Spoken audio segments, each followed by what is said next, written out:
na powder is ito. Yan lang. Kaya yan. And then, ang oras na is mga 1 magto 2 p.m. na. So, babalikan ko kayo kung magtatagal ba to o maghuhulas ang aking makeup. So, stay tuned!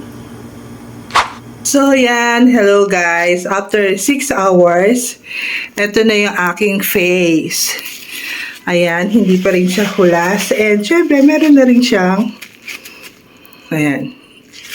Meron na rin siyang sign of nagmanika na yung ating mukha. Pero, ayan. Pero okay pa rin siya. O, diba? I love it, the primer and yung YO2 na foundation.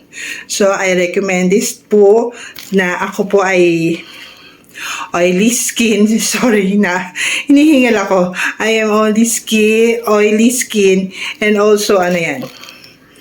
Ayan. Yun lang. Basta yun. Okay siya. Hello. Bye-bye.